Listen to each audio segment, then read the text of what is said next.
गोपाल कृष्ण भगवान की जय। पृथु महाराज के यहाँ विश्वजित का अभिर्ध्यान, फिर वरिग पद, फिर प्राचीन वरही समुद्र पत्नी समुद्रती के साथ विवाह किया। उनके 10 पुत्र हुए। उनके नाम प्रचेताओं के नाम से वो जाने जाते। तपस्या के लिए शंकर जी प्रसन्न हुए। शंकर जी ने उनको उपदेश दिया। प्रचेताओं ने भगवान भोलेनाथ की जो स्तुति की। शिव जी के जाने के बाद 1000 वर्ष पानी में खड़े होकर उन्होंने तपस्या किया। प्राचीन वरी ने यज्ञ किया। नारद ने उपदेश दिया कि जिन पशुओं को आप बलि दिए ये तुम्हारी प्रतीक्षा कर रहे हैं। और वहाँ पर नारद जी ने एक पुरंजन का आख्यान भी बताते हैं कि पुरंजन एक जीव है, देहधारी। 1, 2, 3, 4 पाँव के पशु भी होते हैं। पुरंजन का एक सखा है, उसका नाम अभिज्ञात है। अभिज्ञात ईश्वर है। पुरंजन जीव भोग सकती है और दोनों निकलते हैं। तो एक भवन दिखाई दिया, वो 9 द्वार के था। 2 हाथ, 2 पाँव, देह, ये सब सुंदर जो इसकी सुंदरता है। पुरंजनी अविद्या से मेरापन, भोग वासना से जो है भरा हुआ है। वहाँ पर 10 जो इंद्रियां हैं, 10 मित्र मिलते हैं। 10 मित्र यानी इंद्रियां। 5 फण के जो नाग रक्षा के लिए थे वो 5 प्राणवायु है। बलवान जो योद्धा थे वो मन है। जो पंचाल देश का वर्ण है वो पंच विषय है। और उसमें जो 9 द्वार है, ये शरीर के ही 9 द्वार है। शरीरान्नवाम देहि कान्ना।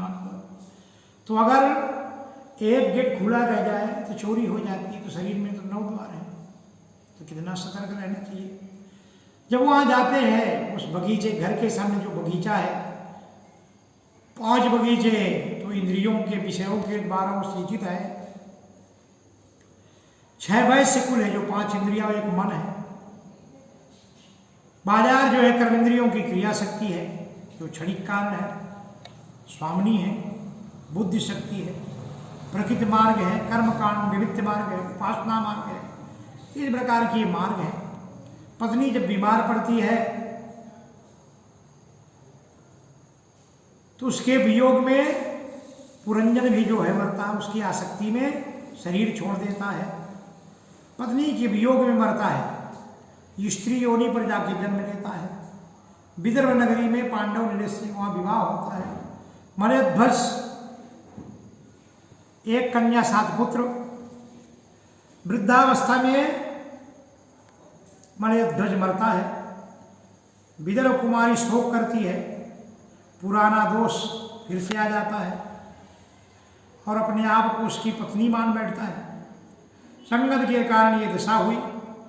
तो पूर्व जन्म में जो पुरुष होता है यही जीव अजन्म होता है। जीव कभी पुरुष बनता, कभी स्त्री बनता, कभी पशु बनता, कभी पक्षी बनता। क्वचित पुमान क्वचित स्त्री क्वचित चिंतो भयमंदति देहो मनुष्यतिरयग्वा यदा कर्मो गुणं भवाः। तो मनुष्य का पुरंजन की यह दशा हो गई थी कि जब पुरंजनी रोए तो पुरंजन रोने लगे, जब पुरंजनी हंसे तो पुरंजन जो है हंसने लगे। तो मनुष्य की भी वही पुरंजन यानी ये आत्म, अपने आत्म की कथा है, अपने शरीर की कथा है, अध्यात्म की कथा है। और ये कथा बताने के बाद नारद जी वर्णन करते कि देखो जिन पशुओं को तुमने वध किया है वो तुम्हारी प्रतीक्षा कर रहे।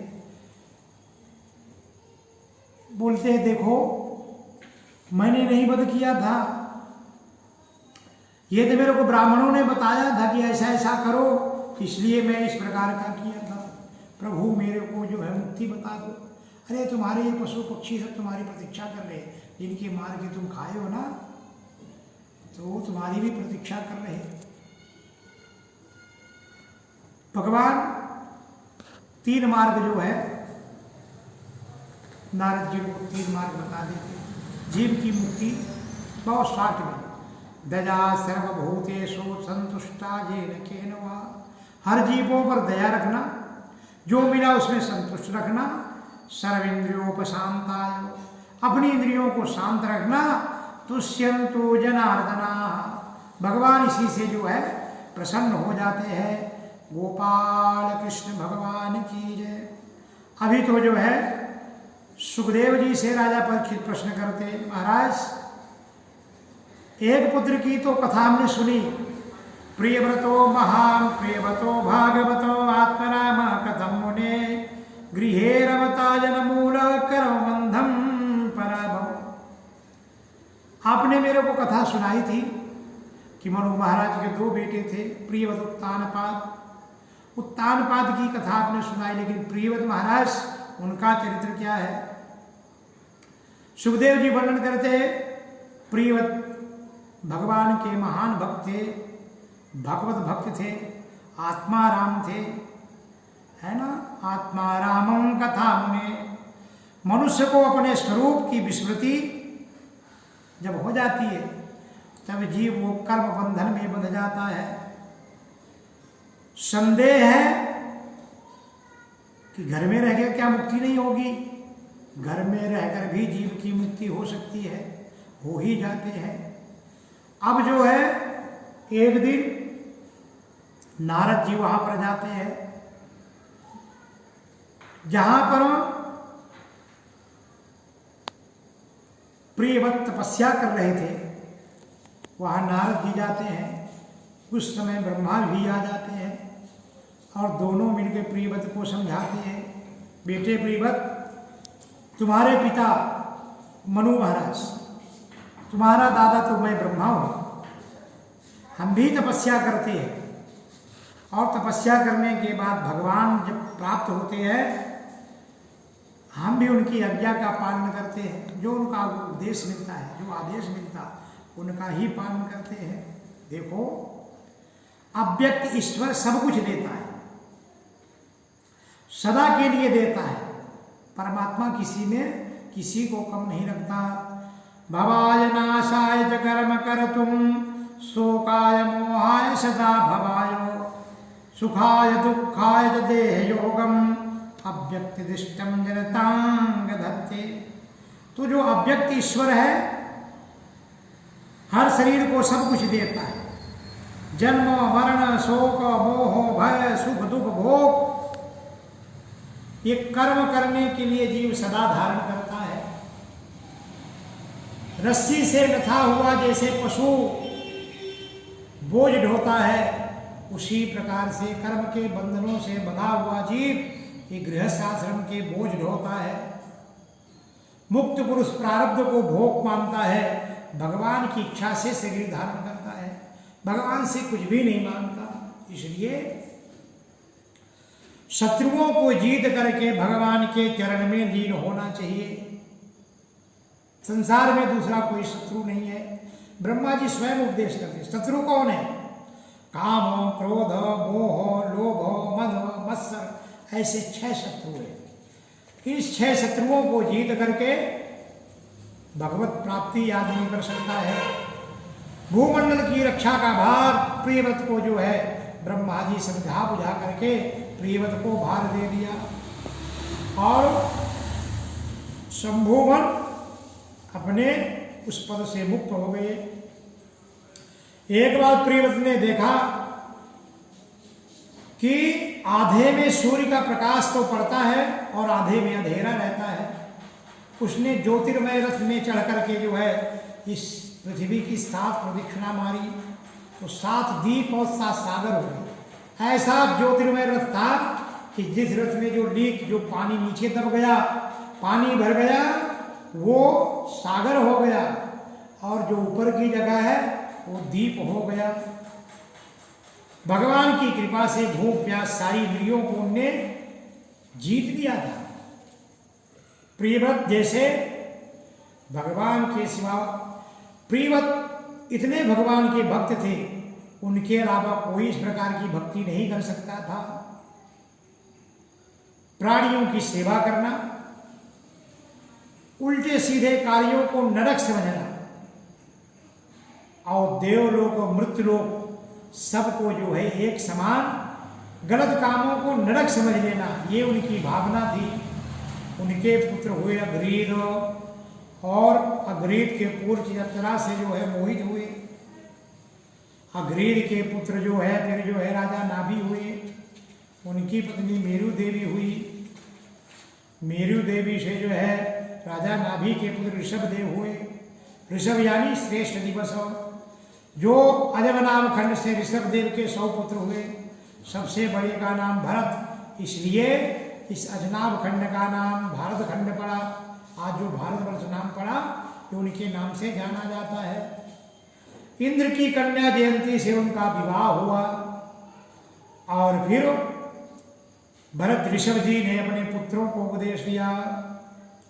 नाजम देहो देह भाजम निलोके कष्टान कामन हरते विर्भुजांगे तपो दिव्यम पुत्र कायेन सत्यम शुद्धिस्मात् ब्रह्म सौख्यम तदन्यम। ये शरीर विषय भोग के लिए नहीं है, ये भोग विष्टा भोगी। ये शरीर भोगने के लिए तो सुक्कर डुक्कर को भी शरीर मिलता है। ये शरीर तब के लिए मिला है जिससे शुद्ध होता है। तो ऊपर जाने के 2 द्वार है, एक द्वार है मुक्ति का द्वार और दूसरा द्वार है नरक द्वार। संत लोग जो है संत की सेवा से मुक्ति के द्वार से जीव जाते और कामनी और कांचन की सेवा से विषयानंद से नरक द्वार से जीव जाते हैं। एक हो तो 2 आनंद है, एक विषयानंद एक परमानंद। भगवान के नाम से परमानंद की प्राप्ति होती है, विषय वासनाओं के सेवन से विषयानंद और नरक द्वार से प्रवेश मिलता है। जीव स्वार्थे प्रमत्ता सहसा विपश्चिता, स्वार्थ में पागल जीव क्या नहीं करता, क्या नहीं देखता। स्त्री पुरुष दाम्पत्य जीवन एक ग्रंथि है। जब विवाह होता तो उनके पल्लों में चावल रख करके गांठ मार दी जाती है और उस गांठ के अंदर क्या क्या नहीं है। उस गांठ के अंदर घर का बंधन, खेत का बंधन, पुत्र का बंधन, स्वजन का बंधन, धन का बंधन और मैंपन का बंधन। अरे मैं ऐसा, मैं वैसा, ये सब उसी गांठ के अंदर समा जाते। जब ये ग्रंथि खुलती है तब जीव, ये इतनी बड़ी ग्रंथि है ना, इतने लोगों से। तो यदा मनोहृदय ग्रंथिरस्यः कर्मानुबद्धो दृढ़यस्वलेथः, जब ये ग्रंथि खुली तो जीव मुक्त हो जाता है, संसार सागर से पार हो जाता है। भव सागर पार करने के लिए उपाय जीव करता है तो भगवत भक्ति करना चाहिए। वो पिता पिता नहीं, वो गुरु गुरु नहीं जो भगवान का उपदेश ना दे। गुरु न सस्या स्वजनो न सस्या पिता न सस्या जननी न सस्या दैवं न सस्या पतिश्न सस्या न मोचयेता समुपेत मृत्यु। वो पिता पिता नहीं जो पुत्र को सही शिक्षा ना दे। वो गुरु गुरु नहीं जो शिष्य को अच्छी शिक्षा ना दे। राजा वो राजा अच्छा नहीं जो प्रजा को अच्छी शिक्षा ना दे। इसलिए अपना कल्याण किसमें है ये जीव को विचार करना चाहिए। अधर्म से दूर छोड़ करके जो है अधर्म को दूर ही छोड़ देना चाहिए। और भूतेश वीरदुत्तमाये सदे धृपाजय समनोत निष्ठा। शरीर तो सबको मिला है। पशुओं के शरीर से मनुष्य का शरीर श्रेष्ठ है और मनुष्य से जो है, मनुष्य से गंधर्व श्रेष्ठ है, गंधर्वों से सिद्ध श्रेष्ठ है, सिद्धों से देवता श्रेष्ठ है और इनसे जो है सबसे श्रेष्ठ भगवान का भक्त है। सबसे श्रेष्ठ तो जो है ब्राह्मण शरीर। अगर ब्राह्मण शरीर मिल जाए तो बड़ी कृपा भगवान की समझना है ना। ब्राह्मणों को महत्व कोई प्राणी नहीं समझ सकता। 8 गुण हैं ब्राह्मण के। समोदमः सदमनुग्रहश्च तपश्चेष्टा, ये 8 गुण ब्राह्मण की है। पहला है सत्वगुण, दम सत्व दया तप क्षितिज्ञा ज्ञान, सत्वगुण सम पवित्रता, ये 8 गुण ब्राह्मण के हैं। और सब स्वरूपों में भगवान का दर्शन होता है। ऋषभदेव ने अपने 100 पुत्रों को, सबसे बड़े जो भरत थे उनको राजगद्दी में बिठाया और स्वयं ब्रह्मवर्त देश में निकल करके जो है और स्वयं भगवान की भक्ति करने लगे।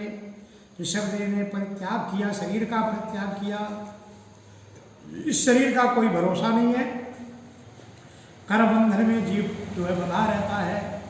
भरत जी का विवाह पांचजन्य से हुआ। अपने पिता दादा के समान ही प्रजा की जो है रक्षा करते थे। अनेक यज्ञ यज्ञाद पुण्य कर्म करते हैं और जो भी यज्ञ यज्ञाद करते हैं वो सब भगवान को अर्पण करते हैं। 1 करोड़ वर्ष तक राज किया, राज्य का विभाजन करके पुत्रों को दिया। फिर हरि क्षेत्र कुलाश्रम को चले गए, भगवान का भजन करने लगे, भगवान के चरणों में प्रेम करते हुए त्रिकाल स्नान संध्या वंदन करने लगे। सूर्य भगवान कर्म के फल के दायक है, जो प्रकृति से परे है। भगवान इस संसार जगत की उत्पत्ति है। सूर्य की उपासना इस प्रकार से गंडकी नदी के किनारे भगवान सूर्य भगवान को अर्घ देना, अपने कर्मों का आत्मचिंतन करना। भरत जी जो है इस प्रकार से घर द्वार छोड़ करके गंडपुड़ा आश्रम के पास गंडकी नदी के पास रहने लगे। एक दिन स्नान कर रहे थे, वहाँ एक हिरण पानी पीने को आती और जैसे ही पानी पी रही थी सिंह ने दहाड़ मारी। वो जो है मृगी ने छलांग भरी, गर्भवती थी, उसका प्रसव हो गया, पानी में बहने लगा। भरत जी ने उठा करके जो उसको जमीन में रख दिया। स्नान संध्या करने के बाद जब जाने लगे थे मन में भाव जागृत हुआ, न जाने अकेले में इसको कोई जंगल का वास्ता है, कोई हिंसक जीव इसको खा जाएगा। उठा के आश्रम में ले गए। अब फिर ध्यान करते करते, भगवान का ध्यान करते करते अब मृग शावक का ध्यान आ गया। अरे वो भूखा होगा, फिर भक्तों को बोले थोड़ा दूध लाओ, उसको दूध पिलाते हैं, फिर घास फूस जो है देते हैं। ऐसा करते करते गए थे हरि भजन को उठन लगे कपास। गोपाल कृष्ण भगवान की जय। घर द्वार सब कुछ सर्वस्व छोड़ा भगवान के लिए, लेकिन वहां तो मृग के प्रेम में फंस गए। अब मृग की सेवा ज्यादा करने लगे और जो है भजन पूजन कम होने लगा। प्रेम सजाती से होता, विजाति से नहीं। एक दिन मृगों का झुंड आया और वहां से जब मृग झुंडों को उसने देखा, उसमें जो है समाहित हुआ, भग गया। जब इनकी समाधि खुली, देखते तो मृग नहीं। बहुत बेचैन हो गए, इतने बेचैन हो गए कि इतनी व्याकुलता के कारण उनका शरीर प्राणांत हो गया। लेकिन मृग सोच रहे थे कहाँ गया होगा, क्या करता होगा। इस प्रकार से जो है मृग के सोच में शरीर प्राणांत हो गया। गोपाल कृष्ण भगवान की जय। जब इनका शरीर अंत में जो विचार रहते हैं जीव की वही गति, अंतो नारायण स्मृति, इसलिए अंतिम में भगवान याद आना चाहिए। अब तो इनको जो है मृग याद आया, भगवान उनको मृग योनि में भेज दिया। अब उसी गंडकी के नदी के किनारे मृग योनि में थे, लेकिन पूर्व काल का भजन कीर्तन का प्रभाव था, सब समझ में आता था। यहाँ हम भजन करते थे, यहाँ हम जो है ध्यान करते थे, यहाँ पर स्नान करने आते थे। और इतनी ग्लानि हुई कि मैंने क्या किया, मैंने कहाँ घर छोड़ा, द्वार छोड़ा और मृग से प्रेम कर बैठा। और इसलिए जो है अंतिम में ग्लानि से उनका शरीर छूटता है और फिर से जो है उनका जन्म, फिर से दोबारा जन्म अंग्रसगौती ब्राह्मण कुल में होता है और वहाँ उनका नाम फिर से भरत पड़ा। लेकिन उनके पिताजी की भिक्षुकी थी, पंडिताई थी। पिताजी ने बहुत दिन तक जो है उनको जो है गायत्री मंत्र सिखाए, लेकिन सारे उनके संस्कार तो करा दिए, लेकिन बहुत कुछ पढ़ाना चाहा, लेकिन फिर भी गायत्री मंत्र उन्हें कभी पाठ ही नहीं किया। पिता की अभिलाषा थी, वो अभिलाषा पूर्ण नहीं हुई। पिता की मृत्यु हो गई, माँ सती हुई और शपथ इत्यादि जो भाई थे वो तकलीफ देने लाए। भाई लोग कर्मकांडी थे, कर्मकांड को श्रेष्ठ मानते थे और ये विचार करते थे कि अब मैं जीवन में कभी लोगों को होशियारी नहीं दिखाऊंगा, नहीं तो वो गति होगी जो पूर्व काल में हुई है। ये पड़े रहते थे अजगर के समान। लोग बोलने लगे जड़ है, क्या है, बहुत जड़ बुद्धि वाला है, इसलिए इनका नाम पड़ गया जड़ भरत। एक दिन वो जड़ भरत पिता की मृत्यु के बाद भाभियाँ बोलने लगी किसी काम का नहीं, पड़े पड़े खाने का काम करता है, ले जाओ उसको कुछ काम बताओ। गाय चराने को ले गए, चला ढोर पशु ही चराओ, ले गए। बोले ये खेत अपना यहाँ मत डालना, यहाँ गाय चरने देना। ये जब भाई लोग चले गए तो सब गाय गोरू ला करके खेत में डाल दिया, सब अन्न खा लिए। जब शाम को देखे बोले मूर्ख ये भी करने योग्य नहीं है, बोले माटी का काम बताओ। ले गए, बताइए अपनी अपनी सीमा है, यहाँ मेड़ बांधना है, यहाँ इसको माटी जो है यहाँ से करके यहाँ डालना है। हाँ ठीक बोला। और जब भाई लोग चले गए तो उनने जो है पूरे जो सीमा है अपनी उसको खन खन के बीच में डाल दिया। लोग कल्ला करने लगे। भाइयों ने विचार किया ये किसी काम का नहीं है, अब तो जो है घर से धक्का मार के निकाल दिए। वो तो चाहते थे चलो भगवान का भजन करो, कहाँ जंगल में पड़ा हो। जंगल में पड़े थे तो दस्युओं का पुरोहित जो है एक अघोरी,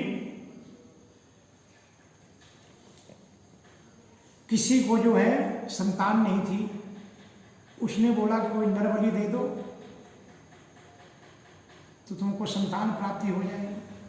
वो अच्छे किसी को ताजे को देख रहे थे जंगली लोग, भीड़ लोग, और इनको देखे पड़े पकड़ ले गए। बोले सबसे यही ताजा मोटा दिख रहा है।